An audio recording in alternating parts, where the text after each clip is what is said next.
오늘 말씀의 제목은 다급할수록 하나님께 물으라라는 제목입니다. 7절에 보시면 오늘 사무엘상 21장 7절에 보시면 그날에 사울의 신하 한 사람이 여호와 앞에 머물러 있었는데 그는 도액이라는 사람이 나오죠. 이 도액은 에돔 사람이라고 말씀하고 있는데 사울의 목자장입니다.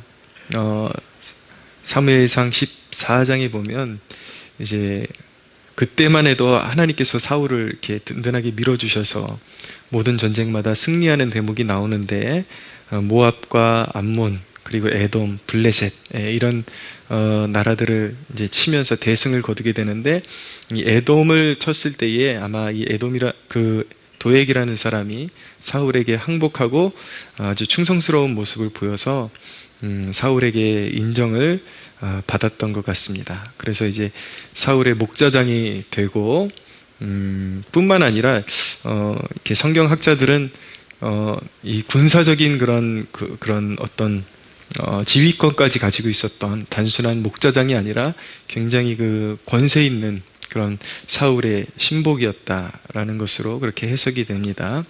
근데 다윗이 그 제사장 아히멜렉에게로 왔을 때에 이 도액이 바로 그 자리에서 다윗과 아히멜렉이 만나는 장면을 목격하고 있었던 것입니다. 그래서 다윗이 그 도액이라는 사람을 보면서 신변의 두려움을 더욱 이제 깊이 느끼게 되고 결국은 그 마음이 다급해진 것이죠. 그래서 오늘 다윗이 그런 다급한 마음 가운데 했던 행동들에 우리가 주목해 볼 필요가 있습니다. 다윗은 그런 다급한 마음 때문에 첫째로 거짓말을 연이어 할 수밖에 없었습니다. 8절에 보시면 다윗이 아히멜렉에게 이르되 여기 당신의 수중에 창이나 칼이 없나이까 왕의 일이 급함으로 내가 내 칼과 무기를 가지지 못하였나이다. 왕의 일이 급함으로, 여기서 왕은 누굽니까? 사울이 시킨 일이 급하기 때문에 당장의 무기가 필요하게 되었다라고 이렇게 거짓말을 하게 된 것이죠. 그러니까 어떤 일을 할 때에 우리가 전제를 잘못 놓으면, 거짓된 기반의 전제를 놓으면 일이 계속해서 틀어지고 어긋날 수밖에 없다라는 것을 배우게 됩니다. 결국 아히멜렉은 영문도 모르고 다윗에게 협조한 꼴이 되어서 그 장면을 목도하고 있던 그 사울의 목자장 도액이 이제 가서 이제 자초지종을 신고를 하죠. 그래서 사울이 이제 군사들을 파견해서 제사장 85명이 한 번에 살육당하는 그런 비참한 그런 사건을 이제 당하게 됩니다. 다윗이 처신을 좀 더 잘했더라면 좋았을 텐데 다윗이 거짓말을 계속 연이어서 하다 보니까 이제 이런 일들이 일어나게 된 것이죠. 그러니까 다급한 마음이 있으면 하나님이 주신 지혜로서 대처하지 못하고 항상 이렇게 어긋난 방법으로 이제 대처하려는 그런 유혹을 받게 되는 것이죠. 두 번째로 보면 다윗이 이제 쓸만한 무기를 찾습니다. 칼을 찾는데 8절에서 9절 보시면은 다윗이 아히멜렉에게 이르되 여기 당신의 수중에 창이나 칼이 없나이까 왕의 일이 급함으로 내가 내 칼과 무기를 가지지 못하였나이다 하니 제사장이 이르되 네가 엘라 골짜기에서 죽인 블레셋 사람 골리앗의 칼이 보자기에 쌓여 에봇 뒤에 있으니 네가 그것을 가지려거든 가지라. 여기는 그것밖에 다른 것이 없느니라 하는지라. 다윗이 이르되 그 같은 것이 또 없나니 내게 주소서라고 이야기합니다. 이제 다윗이 아히멜렉에게 그 무기를 청했더니 아히멜렉이 마침 가지고 있던 그 이전에 다윗이 물맷돌로 던져서 죽였던 골리앗의 그 칼을 내놓은 것입니다. 그래서 수중에 다윗이 골리앗의 칼을 이제 가지게 되었죠. 그 말은 무엇이냐면 골리앗이 몸에 지니고 있던 그 무기들은 최고의 아주 강력하고 아주 크기도 크고 아주 정말 우수한 그런 재질의 그런 무기였다라는 것을 우리가 알아둘 필요가 있습니다. 그래서 다윗이 수중에 골리앗의 칼을 넣었다라는 것은 아주 듬직한 칼을 이제 소유하게 되었다라는 그런 의미인 것이죠. 그런데 여기서 보면은, 잘 보면 사람이 다급해지면 기존의 그 신실한 신앙과 아주 모순적인 행동을 하게 된다는 것을 알게 됩니다. 다윗의 그런 어떤 삶의 모습, 그의 가치관은 어떤 것이었습니까? 이전에 골리앗을 물리치러 갈 때 사울이 좋은 갑옷을 입혀줬는데도 불구하고 그것은 내 몸에 맞지 않는다 그러면서 벗어버리고, 하나님께서 나를 훈련시켜 오신 그 방법대로 나가겠다 그러면서 이제 오직 하나님을 의지해서 나갔던 사람이었는데, 이제는 골리앗의 칼을 두 번 생각도 안 하고 좋은 칼을 수중에 넣었다라고 그렇게 생각하면서 그것을 이제 소유하게 되는 그런 모습을 보게 되죠. 이전에 그런 어떤 다윗이 보여주었던 그런 신앙의 가치관, 그런 어떤 큰 문제 앞에 섰을 때의 그의 어떤 모습과 너무나도 모순적인 행동을 하고 있다는 것을 보게 됩니다. 그래서 9절 하반절에 보면 다윗이 이르되 그 같은 것이 또 없나니 그만큼 좋은 것이 없다 그러면서 선뜻 그것을 내게 주소서 그러면서 받게 되죠.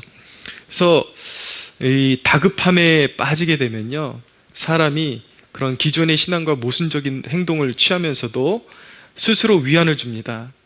내가 원래 이런 사람은 아닌데 이번만은 아주 특별하기 때문에 이번만은 정말 이 방법대로 갈 수밖에 없다 그러면서 스스로에게 그것이 정당한 것처럼 그렇게 위안을 주게 되죠. 사람이 그렇게 다급함에 빠지면 하나님이 원하시는 뜻과 정반대로 이렇게 자꾸 가려고 하는 유혹 속에서 허우적거린다는 것을 알게 됩니다. 세 번째로, 다윗은 그런 다급함 가운데 이제 블레셋으로 망명하는 것을 결정하게 됩니다. 그것이 바로 이제 10절 이하에 나오는 말씀인데, 왜 다윗이 블레셋으로 가기로 피하기로 결정을 하게 되었는가?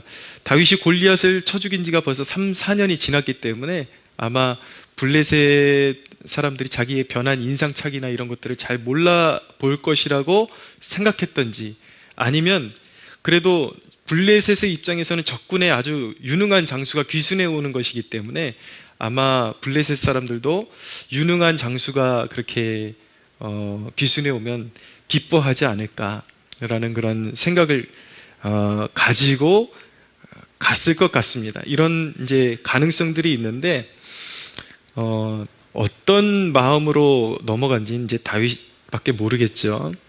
근데 그렇게 다윗이 가고 나서 영광을 얻었는가? 오늘 본문에 보면 이제 블레셋 왕 아기스의 신하들이 다윗을 알아보면서 이는 이스라엘 왕이 아니니까 그러면서 이스라엘의 여인들이 이자가 골리앗을 쳐 죽였을 때에 사울이 죽인 자는 천천히요 다윗은 만만히로다 하지 아니하였나이까. 그러니까 이제 다윗을 알아보고 다윗을 죽음으로 몰아가기 위해서, 살려두면 안 될 존재로 몰아가기 위해서 이제 블레셋 왕의 신하들이 그렇게 이제 격동을 하죠. 그러니까 다윗이 거기서 아주 마음이 또 다급해졌습니다. 자기가 목숨을 부지하기 위해서 블레셋으로 건너갔는데 또 죽음의 그림자가 드리워지니까 이제는 살아남기 위해서 아주 극단의 그런 조치를 취하게 되는데, 마치 미친 사람인 것처럼 그렇게 흉내를 이제 내게 된 것입니다. 그래서 심지어는 침을 수염에 질질 흘리면서 미친 것처럼 막 문을 극적극적거리고 어떻게 해서든 목숨이라도 살려보려고, 그렇게 해서 이제 가까스로 위기를 모면하는 그런 다윗의 모습을 보여주고 있는데, 수염에 침을 흘렸다라는 것은요, 이스라엘 백성들에게 있어서는 수염은 한 사람의 존경과 명예의 상징이라고 말씀드릴 수가 있습니다. 이 장로를 지칭할 때 이스라엘 백성들의 그 높은 어른들을 장로라 그러잖아요. 이 장로를 지칭할 때 자켄이라는 단어를 쓰는데, 이 자켄이라는 낱말 자체도 수염이라는 뜻을 가지고 있습니다. 그러니까 이스라엘 백성들의 존경받는 어른 하면 수염이 상징적으로 돼서 수염난 어른들, 그 장로들의 그런 어떤 모양새를 이제 그런 어떤 상징적으로 담고 있는 단어라고 말씀드릴 수가 있죠. 그러니까 수염에 침을 흘렸다라는 것은 그만큼 명예의 손실을 입고 완전히 그런 어떤 비참한 신세가 되었다라는 것을 그렇게 보여주고 있는 것입니다. 자, 다윗이 온전한 마음으로 하나님 앞에서 결정하지 못하고 그 마음의 다급함에 이렇게 쫓기면서 결정한 그 모든 것들이 결국은 수치가 되었다, 그에게. 그것을 알게 되는 것이죠. 이 대조를, 선명하게 드러나는 대조를 한번 여러분들이 보십시오. 다윗은 물맷돌만 가지고도 거대한 그 거인 골리앗 앞에 서서 물맷돌을 던져서 골리앗의 정수리를 정확히 맞춰서 쓰러뜨리고 하나님의 영광을 드러냈던 위대한 장수입니다. 그러나 지금 이 모습은 골리앗의 칼, 아주 큼직하고 육중하고 쓸만한 칼을 수중에 넣고도 그것이 다윗의 그런 어떤 환난 날에 결국 도움이 되지 못하고, 결국 그것이 수치를, 그것을 통해서도 구원이 되지 못하고 수치를 면치 못하고 있다는 것을 보여주고 있는 것이죠. 사람의 안고 일어섬이 무기의 강함에 있는 것이 아니라 오직 하나님의 백성들에게 하나님을 의지함에 있음을 성경이 우리에게 가르쳐주고 있는 것입니다. 하나님만이 우리의 도움이시다. 그러니까 다윗 같은 사람도 하나님의 다급해지니까 하나님의 그 뜻 안에서 행동을 하지 못하고 이렇게 어긋난, 자꾸 하나님의 뜻과 반대되는 그러한 쪽으로 자꾸 이렇게 가고 있는 모습을 보게 되죠. 우리 신앙에 있어서 우리가 승리하고 그런 믿음의 경주를 잘 하기 위해서 이런 다급함이 몰려오는 때가 있는데 그것을 잘 이렇게 다스리는 것이 관건입니다. 다급한 상황이 올 때, 다급해지면 인간의 생각에서 나오는 방법을 자꾸 찾게 되어 있습니다. 그런데 그 다급하게 만드는 그 사람 마음의 중심에는 무엇이 있냐면 두려움 때문에 자꾸 이렇게 더 쫓기게 되는 것입니다. 안 좋은 결과를 미리 걱정하고 미리 생각하고, 그러니까 자꾸 두려움에 쫓기게 되는 것이죠. 그래서 두려움을 극복해야 올바른 판단을 하게 되는데, 그렇다면 우리가 두려움을 극복하려면 첫째는 하나님만이 도우실 수 있다는 그 믿음을 우리 스스로의 마음 가운데 단단히 각인시켜야 하는 것입니다. 하나님만이 우리의 도움이시다. 두려워하지 말라, 놀라지 말라, 나는 내 하나님이다. 하나님은 우리를 두려움에서 건지실 수 있는 분이십니다. 두 번째로, 기도를 배우지 않고는 두려움을 극복할 길이 없다라는 것을 우리가 두고두고 명심해야 합니다. 그런데 두려움이 올 때, 마음이 막 다급해질 때에 기도의 자리로 나가야 우리가 그 두려움을 이길 수 있는데, 우리가 그 두려움을 극복하고자 기도의 자리로 나아가도 그런 다급한 일이 있을 땐 집중이 잘 되지를 않아요. 그리고 신경이 자꾸 분산된다는 것을 이제 느끼게 될 것입니다. 그래서 급할수록 좋은 기도는 어떤 기도냐면, 마음이 급하고 상황이 급할수록 여러 가지 말로 쏟아놓으려고 해서는 안 되고, 급할수록 단순한 기도가 좋습니다. 그냥 자기의 마음만 하나님 앞에 솔직 담백하게 올려드릴 수 있는 단순한 기도가 좋습니다. 그리고 좋은 기도는 다급한 감정을 하나님께 쏟아놓기보다는 다급할수록 하나님에 대한 신뢰를 올려드림이 좋습니다. 그러니까 이런 것이죠. 하나님이 이 문제를 다스리심을 믿습니다. 하나님, 나 지금 어떻게 어렵고 상황이 너무 어려워요. 이러다가 잘못되면 어떡해요. 이런 뉘앙스의 기도가 아니라 이미 하나님께서 이 문제를 다스리기 시작했음을 믿고 이 문제가 하나님의 손 안에 있음을 믿습니다. 하나님이 붙들어 주실 것을 믿습니다. 하나님의 그 놀라우신 능력 안에서 이 문제가 다스림을 받고 반드시 잠잠해질 것을 믿나이다. 이런 기도를, 철저히 하나님을 신뢰하는 기도를 올려드리는 것이 좋습니다. 그래서 그렇게 자꾸 기도 생활에 젖어가다 보면 하나님이 우리의 생각보다 훨씬 더 인격적이라는 사실에 여러분들이 감동받게 될 것입니다. 이것은 제가 늘 그런 다급한 상황, 두려움이 몰려올 때 경험하는 그러한 신앙의 노하우라고도 말씀드릴 수가 있는데, 이사야서 65장 24절에 보면 이런 말씀이 있습니다.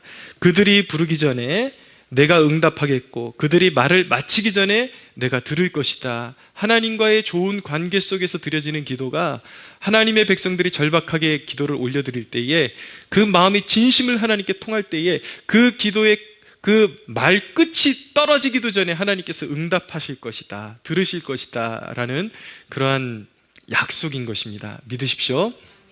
예, 제가 늘 느끼거든요. 그렇게 두려움과 다급함이 몰려올 때에 참 기도의 자리에 앉는다라는 것이 그 심리적으로 굉장히 부담스럽고 빨리빨리 뭔가 해야 될 것 같고 오히려 뭔가 움직여야 될 것 같은 그런 유혹을 받는데, 그럴 때 잠잠히 하나님 앞에 꿇어 앉는다는 것이 굉장히 어렵다라는 것을 제가 압니다. 근데 제가 늘 경험하는 것은 그렇게 다급할 때 오히려 하나님을 신뢰하는 마음으로 무릎을 꿇고 하나님의 그 거룩하심을 높여드리고 하나님의 그런 인도하심을 구할 때에 그 어느 때보다도 하나님께서 내 마음의 다급함을 아시기 때문에 그럴 때 오히려 하나님 앞에 신뢰를 올려드릴 때 하나님의 임재가 그 어느 때보다도 더 빨리 임재하는 것을 저는 이렇게 굉장히 자주자주 그렇게 경험을 하게 됩니다. 그래서 여러분, 그 말은 무엇이냐면 하나님이 여러분들의 상황을 너무나도 잘 알고 계신다라는 것입니다. 그래서 여러분들이 다급할 때에 어떤 다른 방법을 취하지 않고 하나님의 존전 앞에 무릎 꿇을 때 하나님께서 우리의 다급한 마음을 아시기 때문에 하나님의 임재와 하늘의 위로가 더욱더 신속하게 임할 수 있다는 것을 여러분들 신뢰하시고, 좋으신 하나님, 항상 우리의 그런 어떤 아픔과 우리의 당하고 있는 상황의 절박함을 아시는 하나님께로 나아갈 수 있는 여러분들 되시기를 축복합니다.